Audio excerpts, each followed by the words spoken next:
मेरा नाम डॉक्टर इफ्तिखार आलम है और मैं जनसुराज का प्रत्याशी हूँ। चौथे नंबर पर ईवीएम मशीन के क्रमांक संख्या 4 पर मुझे अंकित किया गया है और मेरा चुनाव चिन्ह स्कूल का बस्ता है। आज पूर्व डीआईजी अरविंद ठाकुर जी जिनकी हमारे बीच आएंगे। देखिए, अभी हम गौरा बौराम विधानसभा क्षेत्र में हैं और यहाँ से देख सकते हैं हमारे साथ मौजूद है जनसुराज के प्रत्याशी डॉक्टर इफ्तिखार आलम जी। देखिए, शुरू से ही गौरा बौराम विधानसभा चर्चा में रहा है और अभी भी चर्चा का विषय बना हुआ है। इन सारी चीज़ों पे बातचीत करेंगे। सर, सबसे पहले हमारे चैनल में आपका बहुत बहुत स्वागत। बहुत बहुत शुक्रिया और आपके चैनल के माध्यम से समस्त 79 गौरा बौराम विधानसभा क्षेत्र की जनता जनार्दन मतदाता मालिकों को आज मेरा बहुत बहुत प्यार भरा नमस्कार, आदाब और सलाम। सर, सबसे पहले हम चाहेंगे कि आप अपना क्रमांक संख्या और चुनाव चिन्ह हमारे दर्शकों के साथ साझा करें, फिर आगे बात। मेरा नाम डॉक्टर इफ्तिखार आलम है और मैं जनसुराज का प्रत्याशी हूँ। भगवान की असीम कृपा पर आपके स्नेह और प्रेम से चौथे नंबर पर ईवीएम मशीन के क्रमांक संख्या 4 पर मुझे अंकित किया गया है और मेरा चुनाव चिन्ह स्कूल का बस्ता है। जी। पुनः आपसे विनती और अनुरोध है कि इस पर विचारें और हमें अपना बहुमत, हमें अपना महत्वपूर्ण मत देकर हमें अपना सारथी बनावें, भागीदार बनावें और मुझे अपना स्नेह दें। सर, आप फील्ड में अभी जा रहे हैं, क्या कुछ आपको अभी हवा दिख रहा है और आपको कैसा लग रहा है हवा? थोड़ा सा इस पे चर्चा करें। देखिए, हवा तो ऐसी चीज़ है जी। कि हवा के बगैर एक पल नहीं जी सकता। चुनावी हवा थोड़ा सा बताइए। और आप चुनावी हवा की बात कर रहे हैं तो मैं सिर्फ आपको बताना चाहता हूँ कि जिस तरह से आदरणीय प्रशांत किशोर जी ने 5,500 गाँवों में पद यात्रा कर और 3 साल की अथक प्रयास के बाद लोगों के समस्याओं को सुनकर समझकर एक नव निर्माण पार्टी किया गया।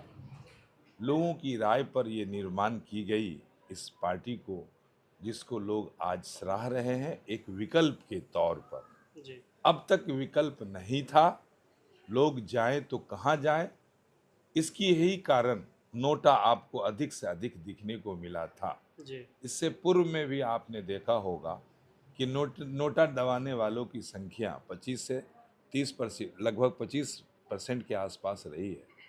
मुझे विश्वास है कि इस बार नोटा नग्न में देखने को मिलेगा और जो हवाएं कह रही हैं, फिजाएं कह रही हैं, जो माहौल में सरगर्मी है, ये एक लहर की तरह है। प्रशांत जी की लहर, जनसुराज पार्टी की लहर, एक बदलाव की लहर और बिहार को देश की अग्रम सूची में लाने की लहर पूरी आवाम और आवाम से आप जान सकते हैं और पूरी आवाम आपको बता सकती है। मैं आश्वस्त हूँ कि प्रशांत जी की सोच गौरा बौराम की जनता के अंदर एक चेतना जगा दी है और वो दीपक के रूप में जल रहा है। सर, शुरुआत से ही देख रहे हैं कि गौरा बौराम विधानसभा काफ़ी चर्चा में रहा है। अभी महागठबंधन की अगर बात कर लें तो दो प्रत्याशी देखने को मिल रहा है। इससे क्या आपको नुकसान या फायदा होने वाला है? मेरे प्रशांत जी कहते हैं कि मुझे किसी दूसरे से फायदा और नुकसान नहीं है, पार्टियों की बात कर रहा हूँ। जी।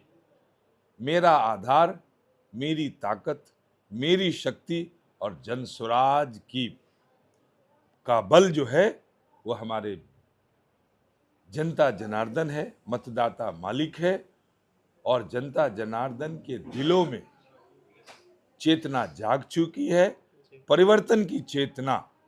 इसलिए मुझे किसी भी पार्टियों से, मेरी पार्टी जनसुराज को कोई प्रभाव पड़ने वाली नहीं है। इसका नतीजा आपको 14 तारीख को देखने को मिलेगा। जी। सर, आपके समर्थन में कौन कौन आ रहे हैं, थोड़ा सा ये भी दर्शाएं।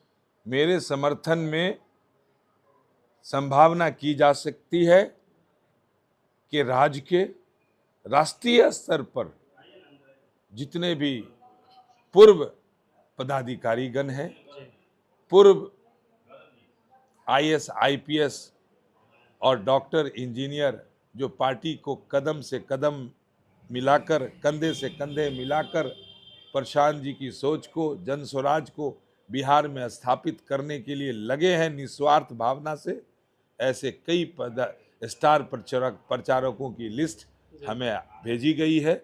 मैं आशा और विश्वास करता हूं कि समय समय पर वो आएंगे। जैसे आज मैं आपको बता दूं, आज पूर्व डीआईजी अरविंद ठाकुर जी, जिनकी सेवा काल पूरे देश ने देखा है और बिहार ने माना है, ऐसे ऐसे गण्यमान्य पढ़े लिखे काबिल लोग हमारे बीच आएंगे, समाज की समस्याओं को समझेंगे और मुझे आशा और विश्वास है कि समाज से जो उनको अपार समर्थन और प्रेम मिलेगा, हम सब उसमें गर्वान्वित होंगे।